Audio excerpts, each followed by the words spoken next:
In many Olympic sports, it's clear to see who's won.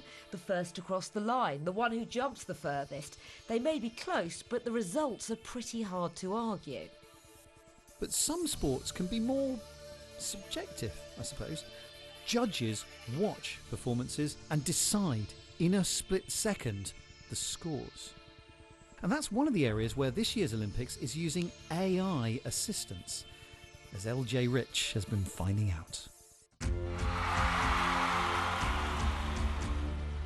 The perfect 10, awarded to 14-year-old Romanian athlete Nadia Comaneci in 1976. She became the first gymnast in Olympic history to be awarded 10.0. The scoring display couldn't cope, which is why it says 1.00 in this picture. Judges went on to score Nadia 6 more perfect 10s. That's because she didn't make errors like missteps, bent knees and falling, all of which deduct points. Nowadays, AI complements the judging process, and computer vision can recognise when a gymnast's moves are worthy of a podium place. Right now, the rules have changed since the perfect 10. The score right now, it's a combination between the execution and the bonus points, which you can get a 14, 14-7, 15. So the only 10 is in execution. Nobody has scored yet 10 in execution because it's really, really hard.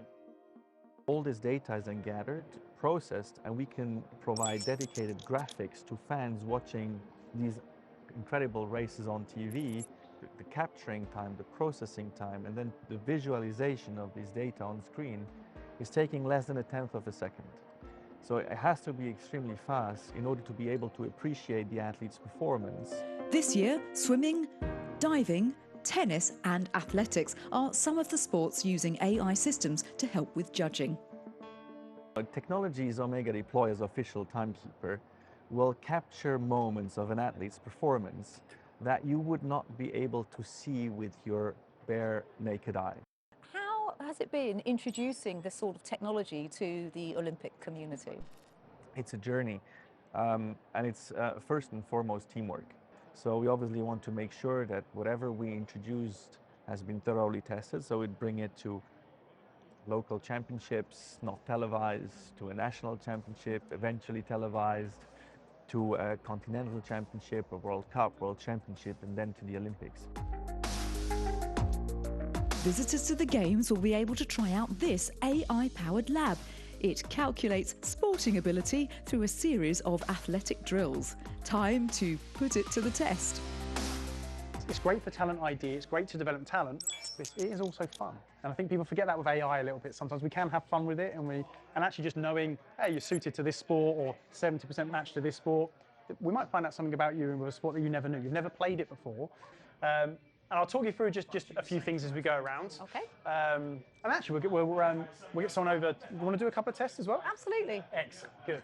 Probably most people would have some trepidation, but I'm excited. And that could be really misguided.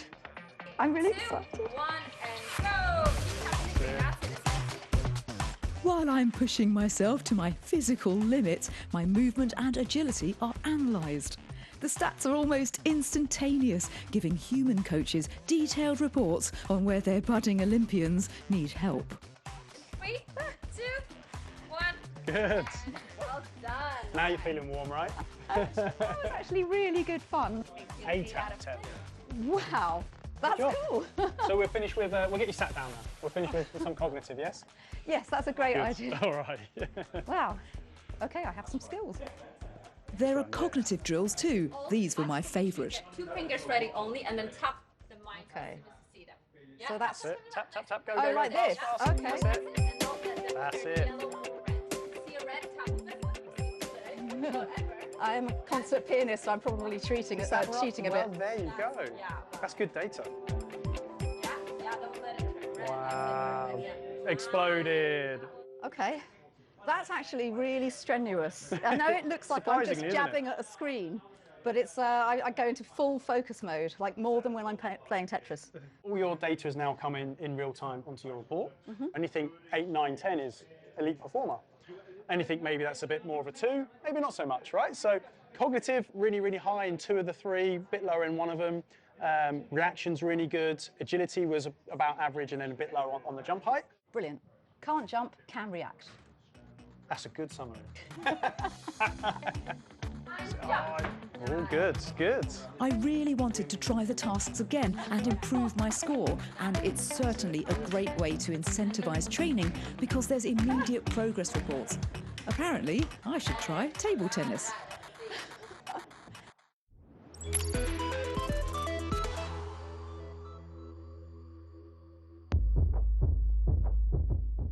Max Whitlock is Britain's greatest gymnast. He's won multiple titles, including 3 World Championship golds and 6 Olympic medals. 3 of those were also gold. But this will be his last time competing at the Games. He's retiring after Paris, so fans may want to watch his every move. The Olympics, of course, provides great excitement all over the world. But despite the fact that athletes move fast, they can't be everywhere all at once. So maybe this is a solution. 29 cameras make up this volumetric studio, which will have more than one use for athletes. All those cameras are then fed into a capture PC that runs on Intel processing power. We can capture human performances, interactions, singing, dancing, whatever, in full 4D. So the result is a 360-degree video that we can use to insert in other 360-degree or virtual environments. The end result is a digital version of the person, which can be beamed into TV studios around the world during broadcast interviews.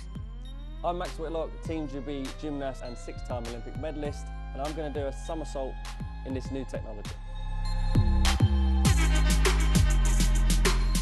Using a tracked camera, we can synchronize the virtual environment and the athlete doing a backflip with the interviewer in real time, so it seems like they're actually together. Any athlete would call out and massively welcome new technologies that are going to enhance the viewing experience, the spectator experience, to see sport done in different ways. I think it's obviously very, very clever and new ways to move forward to show sport in different ways. I think that's amazing. So this is a completely authentic recreation of the actual human form. We don't add anything, we don't take anything away. It's the clothing that they're wearing, it's their personality, it's the words that are coming out of their mouth. So it's a true, genuine capture of just that person. Today, in this new technology, I'm going to And here we have it, the smartphone version of an AR athlete, which sports fans can access by just scanning a QR code. There we go. What was the turning point where it felt like it was fit for purpose? It took a lot of R&D to get to a point where a human actually looked like a human. You can't mess up the way a human looks, right? You know, our human perception is very astute, and so we can't, you know, if someone's eyes are off a little bit, you know, we recognize that immediately. And so in the reconstruction process in 3D, we had to get it perfect. And to be able to do this live is quite something. That's right. A lot of AI and machine learning have gone into the process to be able to reconstruct this in real time and actually live stream this data to a point where you could be anywhere in the world interviewing an athlete in Paris and have a conversation with them such that the latency is so low that it's like, you know, you would be, you know, next to them. My turn now. No problem.